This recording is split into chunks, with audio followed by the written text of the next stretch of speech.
Kiukweli, ukiwa unasumbuliwa na pumu mara kwa mara kipindi cha ujauzito, inaweza kupelekea madhara kwa mtoto kipindi yuko tumboni, kama kumzaa akiwa njiti, kuwa na uzito mdogo na kuwa na ikhtilafu za kimaumbile.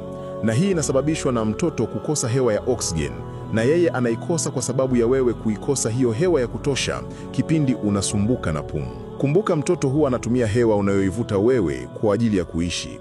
Pumu, changamoto zake haziishii kwa mtoto peke yake. Hata wewe mama unaweza kupata shida.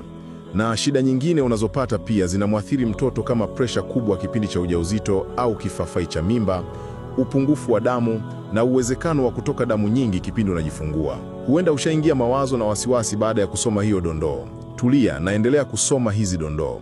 Ukimaliza, hakika kuna kitu utakuwa umejifunza na njia ya kuanzia kwa ajili ya kushughulikia hiyo changamoto ya pumu.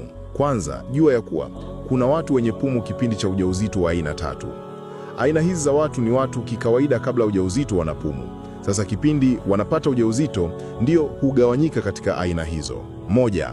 Ambaye hasumbuliwi na pumu kipindi cha ujauzito. 2. Ambaye anasumbuliwa na pumu kipindi cha ujauzito lakini anapata zile dalili zake za kawaida kama alivyokuwa kabla ya ujauzito. 3. Ambaye dalili zinakuwa kubwa zaidi, yani hali inakuwa mbaya zaidi.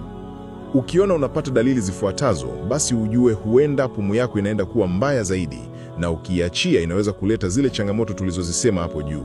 Hivyo, wahi hospitali. 1. Kupumua kwa shida kiasi ambacho zile shughuli zako za kawaida hauwezi kuzifanya. 2. Pumu kukuamsha usiku. 3. Pumu inakutesa kiasi ambacho unatumia dawa za pumu zaidi ya mara 2 kwa wiki. Kwa ushauri na msaada zaidi, karibu kuwasiliana na Ofema Healthcare. Pata maarifa, jenga afya yako na Ofema Healthcare.